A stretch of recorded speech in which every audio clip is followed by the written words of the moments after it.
У Джессики была только одна цель — выяснить, что на самом деле случилось с ее матерью. Ни сплетни, ни формальности, ни заверения врачей, а правда. Единственный способ — раскопать ее могилу, несмотря на запреты, страх, закон и ужас, который мог скрываться под крышкой гроба. Ее мать, Виктория, всегда была сильной.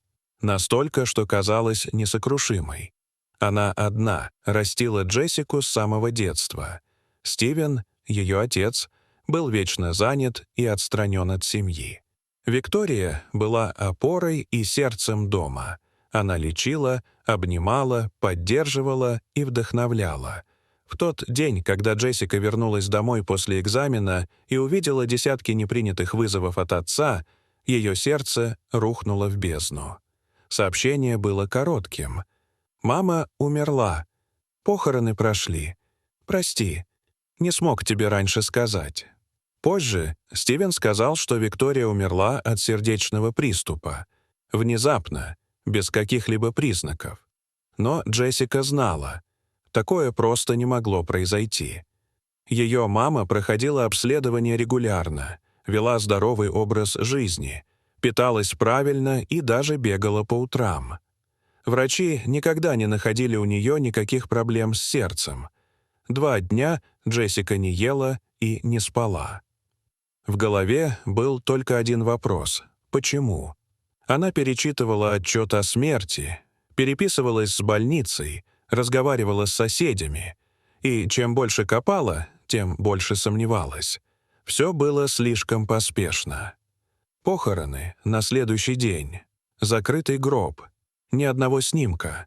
Отец избегал вопросов, а когда она настаивала, обрывал связь. И тогда Джессика решила, она сама должна найти правду, даже если для этого придется пойти на безумный шаг. Ночь была холодной и влажной. Туман стелился по земле, как в плохом сне.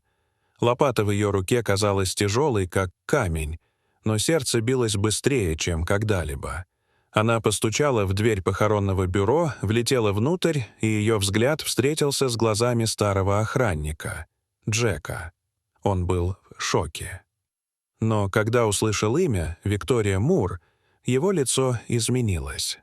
Он вспомнил, что похороны были тихими, почти никого не было. Сам Стивен настоял, чтобы все прошло без лишних глаз.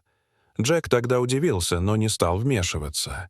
А теперь перед ним стояла дочь погибшей, худая, изможденная, с пылающими глазами. «Пожалуйста», — прошептала она, — «просто покажите. Я должна». Увидев, как она дрожит, он кивнул. Минут через 10 они стояли у свежей насыпи. Джессика упала на колени, отложила лопату и провела рукой по земле. Потом резко встала и начала копать. Комья земли летели в стороны. Джек растерянно стоял рядом, потом все-таки пошел за телефоном. Девушка не замечала ни холода, ни слез, что текли по лицу. В ушах стучало одно — «Мама». Когда лопата ударилась о крышку гроба, Джессика замерла. Мгновение, и сирены пронзили ночь. Полицейские ворвались, скрутили ее и повалили на землю.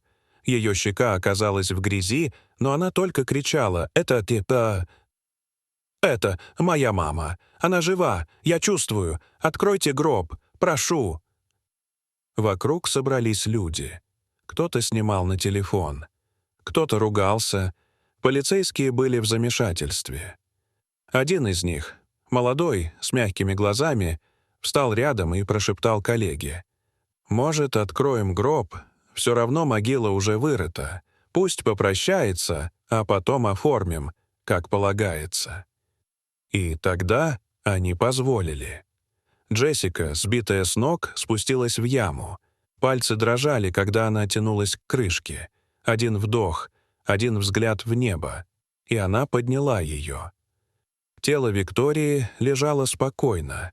Казалось, она просто спит. Руки сложены, лицо бледное, губы сжаты. Но были и странности. Цвет губ казался слишком темным. Веки подрагивали. Джессика осторожно взяла ее за руку. «Мама», — прошептала она, — «я здесь». И в тот момент пальцы Виктории чуть пошевелились, затем сжались в ответ. Тело вздрогнуло, глаза распахнулись. Полицейский закричал. Джек упал на колени. Джессика выдохнула вслух и потеряла сознание прямо там. Викторию, живую, доставили в больницу. Врачи были в шоке. Состояние называлось псевдосмерть, вызванное сильнодействующими препаратами. Ее пульс был слабым, дыхание почти незаметным. Тот, кто ее осматривал, просто не заметил признаков жизни. А причина — сильнейшая доза седативного вещества, редкого, дорогостоящего, способного замаскировать смерть. Теперь началось полномасштабное расследование. Пока Виктория медленно восстанавливалась в больнице, следователи шаг за шагом раскручивали клубок интриг, который сплел Стивен. Все начиналось с обычного отчуждения. Он давно потерял интерес к своей семье, но вместо того, чтобы просто уйти, он решил превратить их в источник дохода. Он застраховал жизнь Виктории на внушительную сумму, но даже это было только верхушкой айсберга. Стивен втайне продал часть их совместного имущества. Участок земли, лодку, антикварные украшения Виктории, которые она считала утерянными. Деньги стекались на счет, зарегистрированный на подставное лицо. Его любовница, Карла, помогала организовать поддельные документы. Через ее знакомых в аптеке он получил доступ к запрещенным препаратам. Те самые, что медленно отключают тело, но не убивают сразу. Идеальный яд для инсценировки смерти.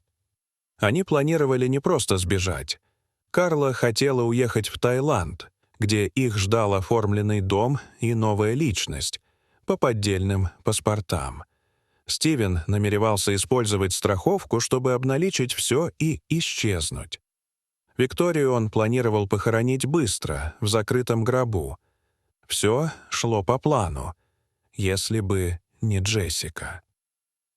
Когда следователи вскрыли его переписку, проследили переводы, они обнаружили, что Стивен подделал даже медицинские заключения. Он подкупил местного врача, чтобы тот подписал свидетельство о смерти без осмотра.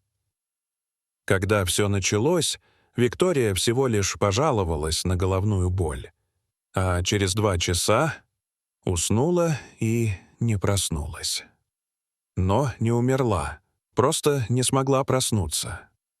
На допросе Стивен сломался, когда узнал, что Виктория жива. Он кричал, рыдал, клялся, что хотел только начать жизнь с нуля. Он говорил, что Джессика всегда была ближе к матери, и у него не было места в их мире. Его оправдания звучали как бред. Все, что он действительно хотел — деньги и свободу. Карлу задержали в аэропорту. Она плакала и выла, когда узнала, что Виктория выжила. Позже выяснилось, Карла знала, что препараты не убьют сразу.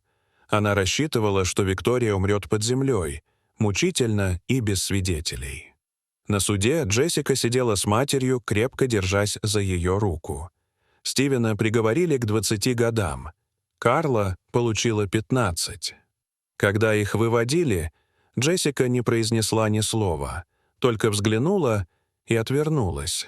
Навсегда. Теперь Виктория жила с ней. Каждую ночь они пили чай у окна, иногда молчали, иногда говорили до рассвета. «Ты была моим голосом, когда я не могла кричать», — говорила мать. «Моими руками, когда я не могла двигаться. Моим светом, когда было темно». И Джессика кивала, потому что знала, иногда любовь не просто спасает, она воскресает. Дорогие зрители, что вы думаете об этой истории? Расскажите, пожалуйста, в комментариях. А если вам понравилось это видео, то ставьте лайк и подписывайтесь на наш канал. До свидания.